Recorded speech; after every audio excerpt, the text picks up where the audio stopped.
I'm Olivia, here for MoBuzz TV on Wednesday the 26th of September, and today we're going to take a look at Facebook. It turns out that everyone's favourite CEO bitch, Mark Zuckerberg, may be in a bit of trouble with the law. The New York Attorney General has demanded that Facebook hand over all documents related to its security features, amid fears that paedophiles are able to access the information of users. In a letter to Zuckerberg, he has expressed concerns that in Facebook's efforts to grow, the company may be giving a lower priority to the safety of its users, and in particular underage users. This follows a similar incident involving the leading 2.0 social network MySpace, who back in May handed over information after criticism about the site being a paedophile haven.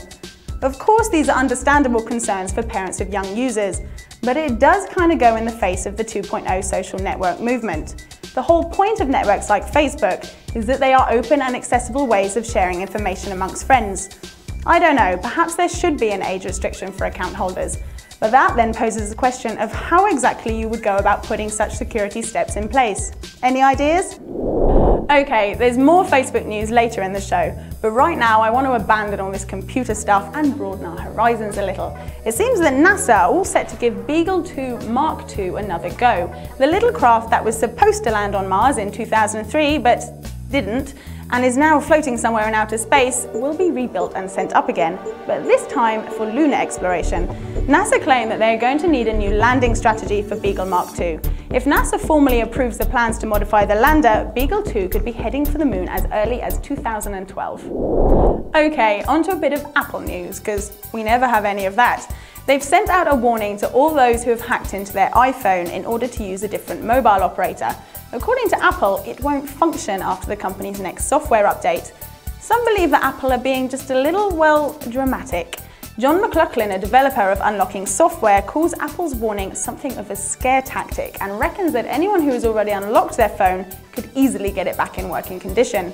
After the initial launch of the iTunes, along with its super strict security, Jobs has relaxed his grip on DRM and allowed iTunes more freedom. So, is it just a matter of time before the same happens with the iPhone? Of course, Apple are going to take advantage of the current market in which they have the head start, but given time, it may well be in their interests to allow the iPhone to function on other mobile networks, but probably not until they've sold enough to ensure a big piece of the market.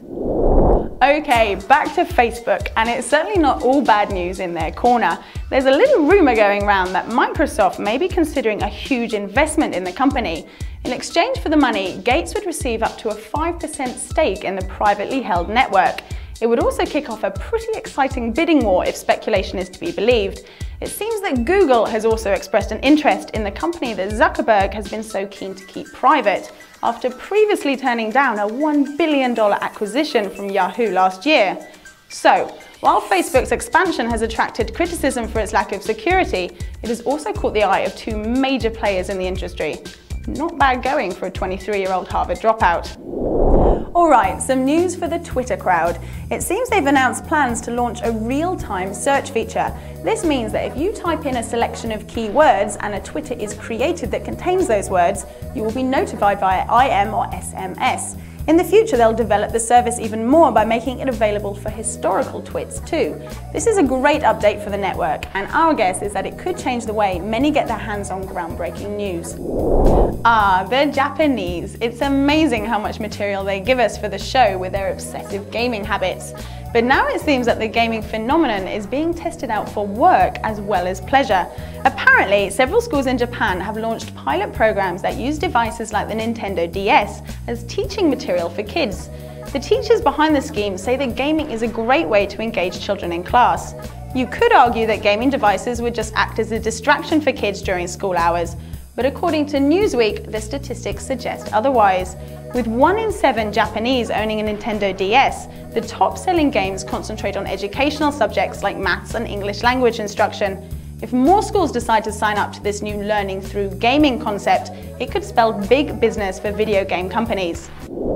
Well, continuing with gaming, but also thinking back to yesterday's show, maybe that bored bloke with the Razer Blade and an iTouch has been let loose in the Microsoft factory. It seems that Microsoft's special packaging is to blame for the state of a number of scratched up Halo 3 discs. The third installment of the phenomenon has now been launched and is expected to be the most successful video game in history. And don't worry if you've been unlucky enough to buy one of the scratched up discs. The marks are only superficial and the game should work just fine. With all this video game mania, we thought we would show you guys a clip we found. It's a prediction of the future if the gaming revolution continues at its current pace. And it's pretty scary. I'll see you all tomorrow.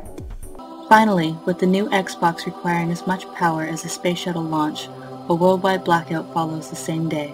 Without Halo, society descends into chaos. People leave their homes, many for the first time in years. Some children have never seen the outdoors. People are so ill-equipped for face-to-face social interaction that fighting breaks out immediately. Circle strafe hopping proves an ineffective offense, and corpse humping results in record crossfire casualties. The world's population is decimated almost overnight.